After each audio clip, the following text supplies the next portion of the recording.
기도드리겠습니다. 사랑과 은혜가 풍성하신 하나님 아버지, 거룩하시고 의로우신 하나님 아버지, 지난 5일간도 하나님의 날개끈을 아래, 은혜의 날개끈을 아래 저희들을 보살펴 주시고 지켜주셨다가 오늘 가정에서, 유튜브 앞에서, 온라인으로 주의 말씀을 상고하게 해 주시니 감사드립니다. 하나님의 말씀은 내 발의 등이요 내 길의 빛이라고 말씀하셨사오니 어둠 가운데 있는 영혼들마다 빛 되신 하나님의 말씀이 비추어지게 하여 주시고, 진리를 알지니 진리가 너희를 자유롭게 하리라 하신 예수님의 약속대로 우리가 모든 무겁고 얽매이기 쉬운 죄악들로부터, 헛된 것들로부터 우리가 자유함을 얻게 도와주시옵고, 이 시간 우리의 영이, 우리의 혼이, 우리의 속사람이, 우리 안에 있는 영의 사람이 독수리처럼 하나님을 향하여, 하나님의 말씀을 향하여, 언약하신 주님의 진리의 말씀을 향하여 날아오르게 하여 주시옵소서. 부족한 종의 입술을, 혀를 성령께서 의롭고 선한 도구로만, 생명의 도구로만 마음껏 사용해 주시기를 간절히 의탁하옵고 예수님의 이름으로 기도드리옵나이다. 아멘. 자, 여러분들 따라해 보시겠습니다. 지혜가 많으면 번뇌도 많으니.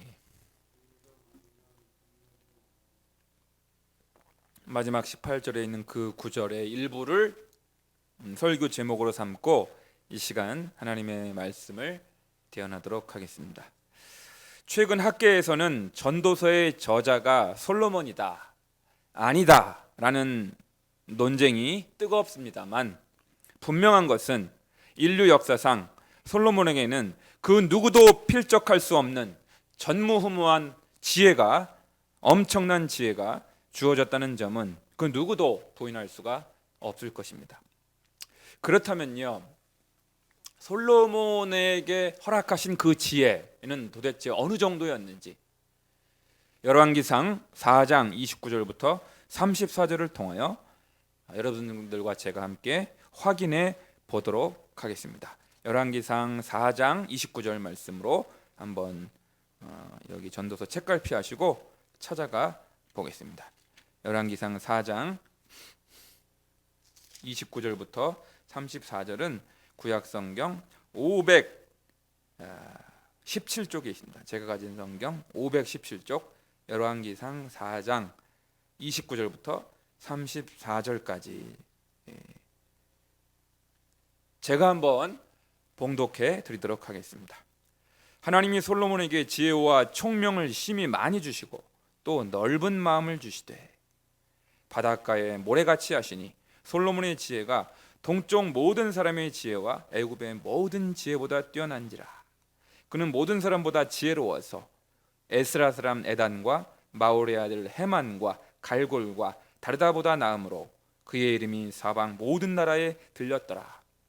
그가 잠언 3,000가지를 말하였고 그의 노래는 1,005편이며 그가 또 초목에 대하여 말하되 레바논의 백향목으로부터 담에나는 우슬초까지 하고 그가 또 짐승과 새와 기어다니는 것과 물고기에 대하여 말한지라. 사람들이 솔로몬의 지혜를 들으러 왔으니 이는 그의 지혜의 소문을 들은 천하 모든 왕들이 보낸 자들이더라. 아멘. 그러니까요, 여러분, 그 세상에 수많은 군왕들이, 임금들이, 제후들이, 왕후, 장상들이 인류의 역사상 등장하고 사라지고 하지 않았습니까? 그런데 지혜의 왕, 지식의 왕은 단연코 여러분 솔로몬 아니겠습니까? 어느 정도로 우리 솔로몬이 지혜가 박식하고 지식이 출중했는가? 잠언, 노래와 음악, 식물, 조류, 동물, 어류 등 참으로 광범위한 분야에 걸쳐서 놀라운 지혜와 지식을 축적했다. 그것에 대해서 말할 수 있다, 논할 수 있다라는 것입니다. 아마도 오늘날로 치면 솔로몬은 박사학위가 한 5개, 6개씩, 하나도 따기 어렵잖아요. PhD, THD 이것이 6개, 5개 분야에 걸쳐서 박사 학위를 소지한 팔방미인 위대한 지혜와 지식의 사람이라고 할 만합니다. 그러나 그러한 놀라운 지혜와 지식의 소유자인 전도자의 오늘 고백을 보시게 되면요, 지혜와 지식의 추구가 상당히 부정적으로 서술되어 있는 것을 여러분들이 느끼셨을 것입니다. 지혜와 지식을 칭송하고 그것을 취할 것을 매우 권장하는 잠언의 말씀과는 달리 왜 전도서는 다소 부정적인 경향으로, 부정적인 흐름으로 이렇게 기술되어 있는지를 이 시간 여러분들과 제가 함께 살펴보고자 하는 것입니다. 첫 번째로 따라해 보실까요? 첫째, 하나님을 배제한 지식의 추구는 괴롭기 때문입니다. 하나님을 배제하고 지식을 추구하면 어떻게 된다고요? 괴롭다는 것입니다. 오늘 성경 본문으로 다시 돌아가서 12, 13절을 함께 읽겠습니다. 12, 13절 12, 13절 말씀 시작. 나 전도자는 예루살렘에서 이스라엘 왕이 되어 마음을 다하며 지혜를 써서 하늘 아래에서 행하는 모든 일을 연구하며 살핀즉 이는 괴로운 것이니 하나님이 인생들에게 주사 수고하게 하신 것이라. 아멘. 그러니까 이 지혜자, 이 전도자 코엘렛이라고 하는데요, 히브리어로는 이 전도자가, 이 이스라엘 왕인 사람이 마음을 다하여 전심으로 지혜를 구했다. 하늘에서 행해지는 모든 일들에 대하여 연구하였다, 공부하였다, 스터디하였다. 그런데 결과적으로 어떻다? 이는 뭐한 것이니? 괴로운 것이니. 여러분, 괴롭다 이거예요. 공부 많이 하는 거, 연구 많이 하는 거 괴로운 일이다 라고 전도자는 우리에게 일러주고 있습니다. 나도 다 해봤다. 박사학위 내가 지금 6개 소지하고 있는 내가 그만큼 내가 공부 많이 해보고 연구 많이 해보고 학문과 지식에 몰두해봤더니 그거는 괴로운 일이더라 하는 것입니다.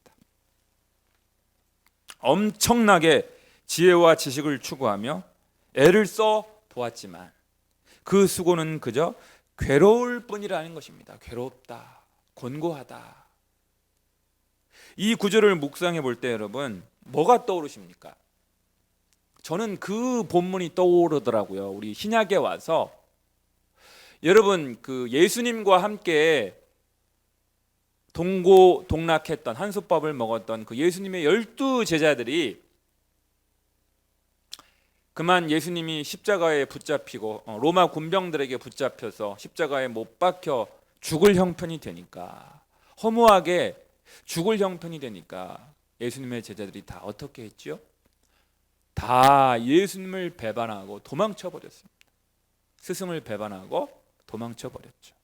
그리고 그들이 원래 지니고 있었던 그 생업의 현장으로, 디베랴 호숫가로, 갈릴리 바다로 그냥 가서 옛날처럼 옛 생활로 돌아가 버렸습니다. 고기나 잡으러 가야 되겠다. 그런데요, 밤이 맞도록 내가 수고했어요. 밤이 맞도록. 여러분, 베드로, 야고보, 요한 전공이 뭡니까? 주특기가 뭡니까? 고기 잡는 거예요. 그게 나의 생업이었던 일 아닙니까? 그런데요, 밤이 맞도록 수고했습니다. 날이 새도록 고기를 잡았습니다만 어떻게 했어요? 잡은 것이 하나도 없었습니다. 그 본문으로 한번 여러분들을 초청합니다. 요한복음 21장으로 한번 가겠습니다. 요한복음 21장, 신약성경 요한복음 21장까지 있죠. 맨 끝장 요한복음 21장 1절에서 6절까지 저랑 한번 교독하겠습니다. 요한복음 21장 1절에서 6절까지. 제가 1절 하고 여러분들이 2절 해주세요. 그 후에 예수께서 디베랴 호수에서 또 제자들에게 자기를 나타내셨으니 나타내신 일은 이러하니라.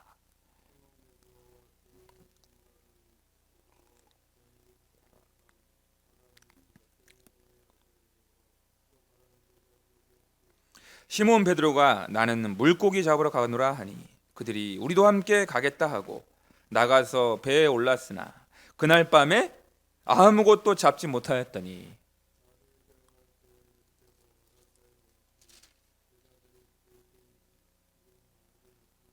예수께서 이르시되 얘들아 너희에게 고기가 있느냐 대답하되 없나이다.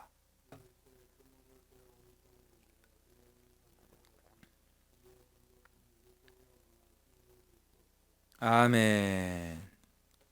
여러분 거기를 펼쳐놔 주시면요, 여러분 이 본문은 물론 제자들의 학문 추구, 지식 추구와는 관련된 본문은 아닙니다만, 하지만 제자들이 스승이었던 예수님을 배반하고 도망쳐서 예수님과 상관없이 생업의 현장으로 되돌아갔지만 날이 새도록 밤이 맞도록 새벽까지 잠도 안 자고요, 그렇게 고기를 잡으려고 했습니다만, 수고했습니다만, 괴롭게 그렇게 땀 흘려 보았지만 얻은 것이 하나도 없었다는 사실에 주목해야 합니다.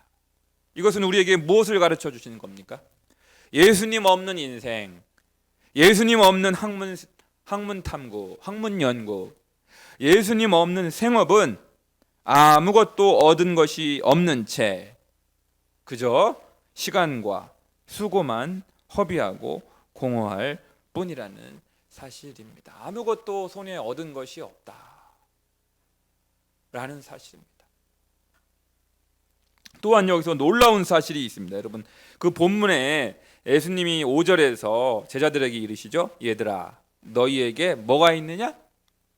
고기가 있느냐 이렇게 질문하세요. 여기서 고기는요, 보통 헬라어에서 여러분 고기는 익투스예요. 여러분 아시는 익투스 아시죠? 그 고기, 생선, 헬라어로 익투스인데, 여기서 헬라어 원문을 보시면 예수님이 그 익투스 고기 한 마리라도 있느냐, 그 물고기를 말하는 그 익투스라고 나와 있지 않고요, 헬라어 원문에는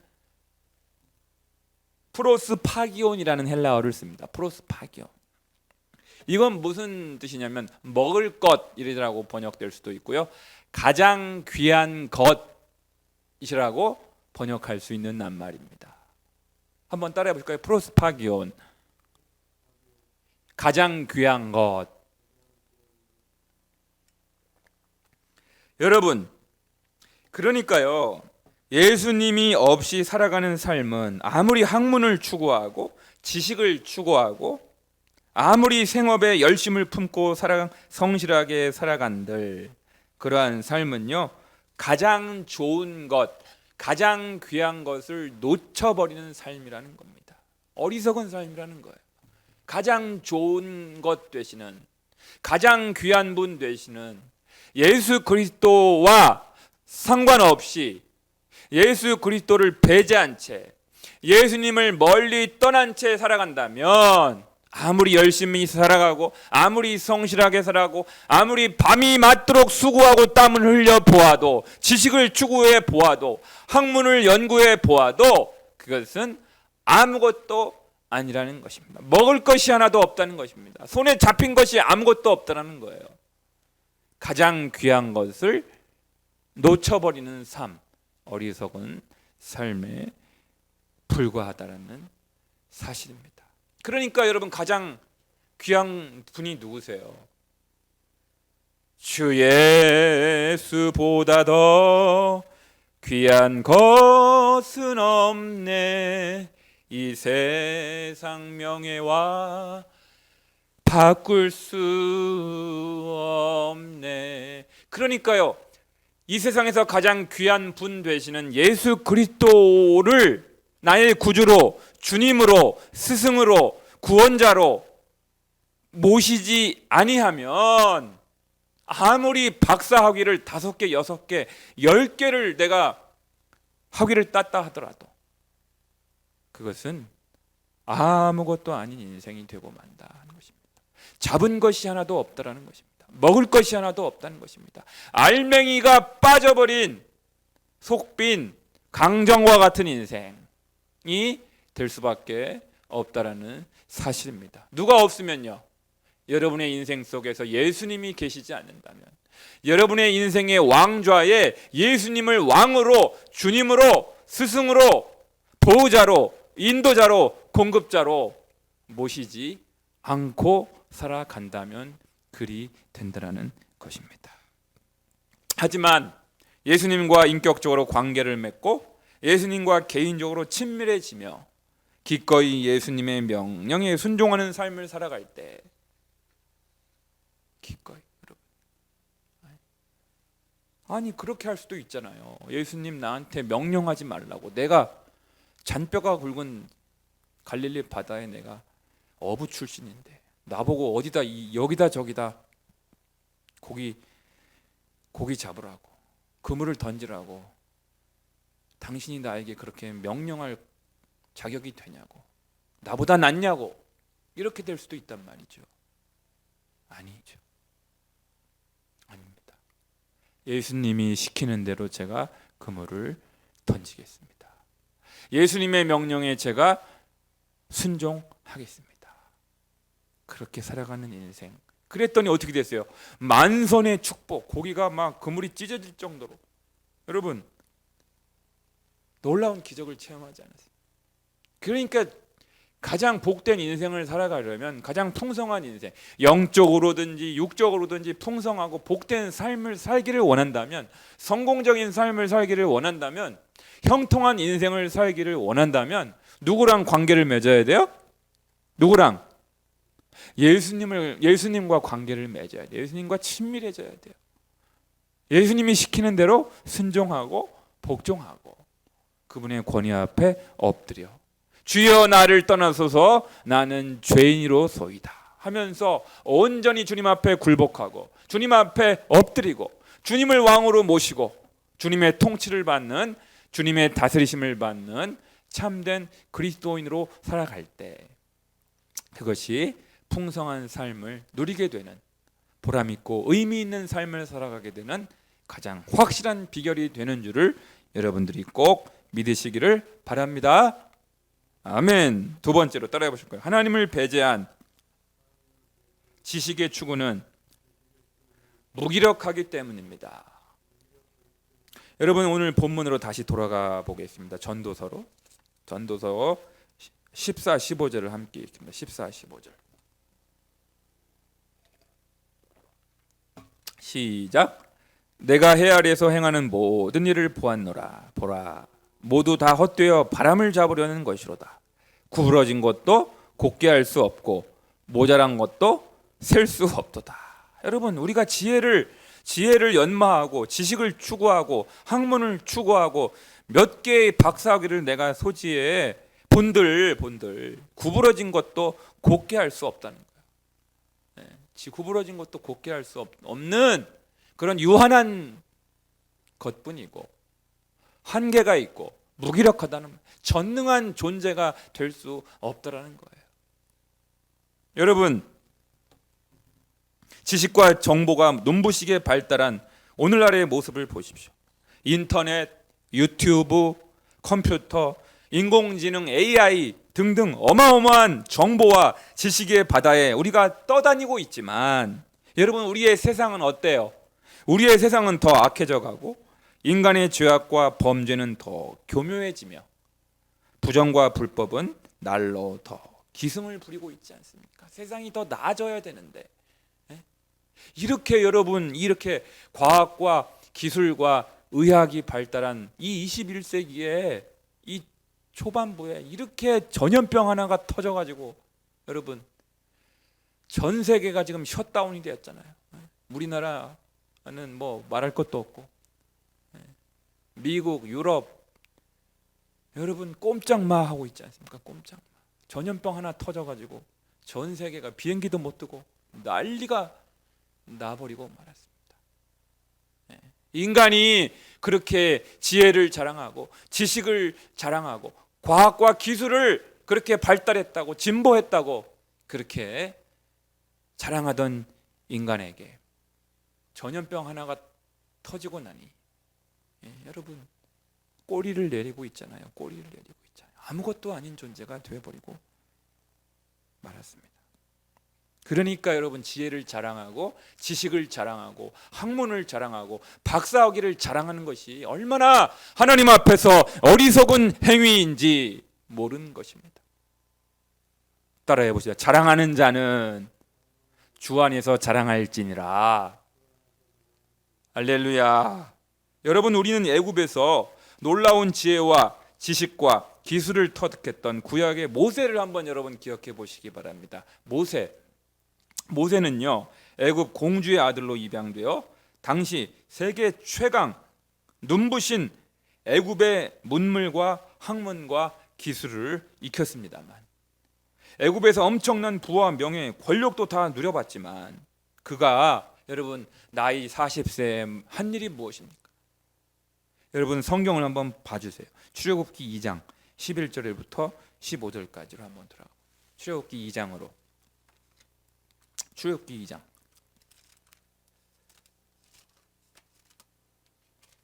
11절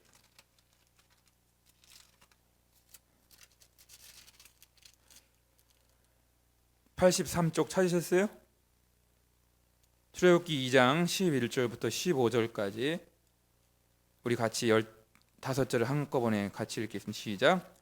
모세가 장성한 후에 한 번은 자기 형제들에게 나가서 그들이 고되게 노동하던 것을 보니 어떤 애굽 사람이 한 히브리 사람 곧 자기 형제를 치는 것을 본지라.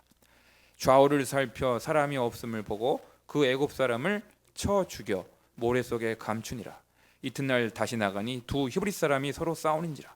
그가 잘못한 사람에게 이르되 네가 어찌하여 동포를 치느냐 하매 그가 이르되 누가 너를 우리를 다스리는 자와 재판관으로 삼았느냐. 네가 애굽 사람을 죽인 것처럼 나도 죽이려느냐. 모세가 두려워 이르되 일이 탈로 되었도다. 바로가 이 일을 듣고 모세를 죽이고자 하여 찾는지라. 모세가 바로의 낯을 피하여 미디안 땅에 머물며 하루는 우물 곁에 앉았더라. 아멘. 여러분 보십시오.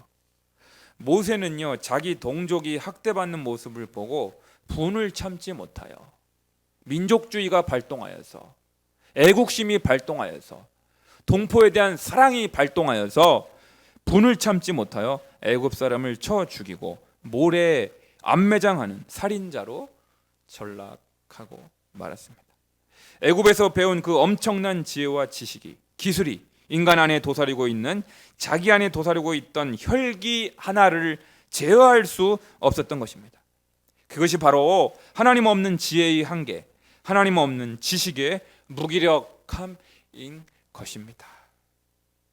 그러므로 우리가 추구하는 지식, 우리가 쌓아놓은 지혜가 아름답게 선용되려면 무엇보다 하나님을 아버지로 모시고 하늘의 하나님을 경외하며 살아갈 때 비로소 그 지혜와 지식은 제자리를 찾고 바르게 쓰이게 될 줄로 믿습니다.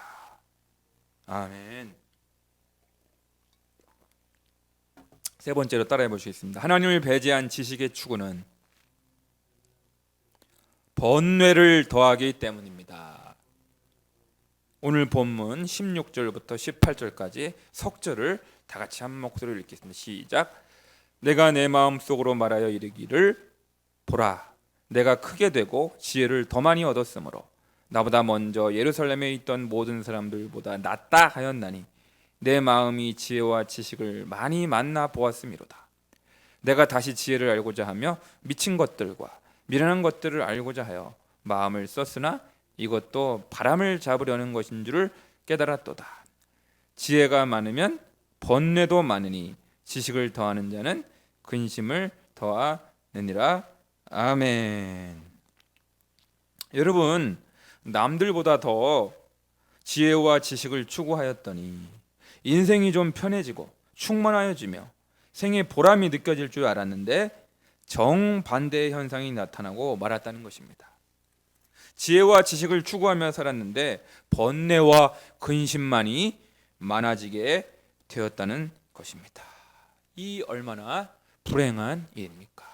여러분, 지혜가 많아지고 지식이 많아지면 좀 살만하고 인생 편하게 좀 대접받고 대우받고 좀 그렇게 될 줄 알았는데 오히려 번뇌가 많아지고 근심이 많아진다. 이걸 네 글자에 여러분 사자성어가 있죠.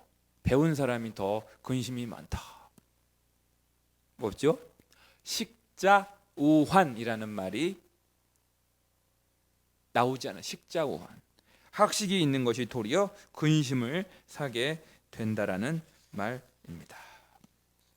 여러분 번뇌라는 낱말을 묵상하다면요, 여러분 번뇌라는 말이 나왔죠. 18절에 지혜가 많으면 번뇌도 많다. 여러분 떠오른 구약의 한 인물 있지 않으세요? 번뇌라는 이 낱말을 묵상하다 보면 번뇌. 이스라엘의 초대 왕이었던 사울 왕이 아마 떠오르실 겁니다. 사울 왕.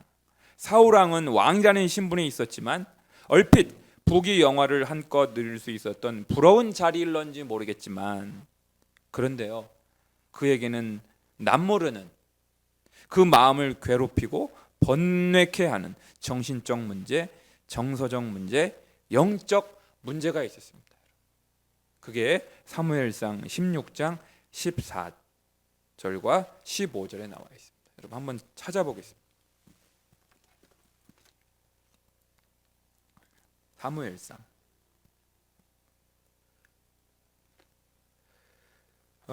여러분 구약성경 434페이지에 있습니다. 434페이지 사무엘상 16장 14절과 15절을 우리 함께 읽겠습니다. 찾으셨어요? 시작. 여호와의 영이 사울에게서 떠나고 여호와께서 부르시는 악령이 그를 번뇌하게 한지라. 사울의 신하들이 그에게 이르되 보소서, 하나님께서 부리시는 악령이 왕을 번뇌하게 하온즉. 그 다음에 쭉 내려와서 마지막 23절 할게요. 23절 시작. 하나님께서 부리시는 악령이 사울에게 이를 때에 다윗이 수금을 들고 와서 손으로 탄즉 사울이 상쾌하여 낫고 악령이 그에게서 떠나더라. 아멘. 사랑하는 여러분, 물론 본문 우리 전도서 본문 18절에 나오는 그 번뇌와 이 사울 왕의 번뇌는 히브리어 원어상으로 볼 때 정확하게 일치하는 단어는 낱말은 아닙니다. 하지만 그럼에도 불구하고 우리는 중요한 한 가지 관찰을 할 수가 있습니다. 그것은 바로 그 누구도 하나님을 떠나 살 때 하나님의 영이 사울 왕을 떠나니까 하나님께서 부리시는 악신이 악령이 사울 왕을 그만 그 마음을 그 영혼을 그 정서를 완전히 사로잡고 말았습니다. 악령의 포로가 된 거예요, 사울 왕이. 그렇게 되다 보니 사울 왕의 마음 가운데 어떻게 됐어요? 그 마음과 정서는 결코 안정을 잃고 말았습니다. 평안함을 잃어버리고 말았습니다. 하나님 없이 제 아무리 부귀영화를 누리고 하나님 없이 아무리 바벨탑처럼 지식을 쌓아 올린다고 하더라도 평안함을 누리지 못하고요, 잠 못 이루며 우울증, 불면증, 공황장애, 노이로제, 각종 정신질환으로 피폐한 삶을 살 수밖에 없다라는 것입니다. 누가요? 하나님의 신, 하나님의 영이 떠난 사울 왕의 삶이 그렇게 피폐해져 버리고 황폐해져 버리게 되었다는 것입니다. 하나님을 떠나고 나니까, 하나님께로부터 버림을 받고 나니까, 하나님의 영이 그의 마음 가운데, 그 영혼 가운데 떠나고 나니까 하나님께 버림을 받고 악신의 지배를 받고 그래서 번뇌하는 그런 불행한 삶으로 떨어지게 되었다는 것입니다. 그런데요 여러분, 하나님을 찬양하는 노래를 들었을 때, 하나님을 찬미하는 수금의 소리, 그러니까 찬양을 듣고 찬양을 부르게 되었을 때, 유튜브에서 찬양을 틀고 찬양을 듣게 되었을 때 어떻게 되었다고요? 사울이 상쾌하여 낫고 악령이 떠나갔다고. 번뇌하던 근심하던 그 마음 가운데 평안함을 회복하게 되었더라고 분명히 성경은 증언하고 있습니다. 그렇습니다. 사랑하는 여러분, 오늘 전도서 본문의 핵심적 가르침은 지혜 무용론이나 지식, 무용론을 가르치고자 함이 절대 아닙니다.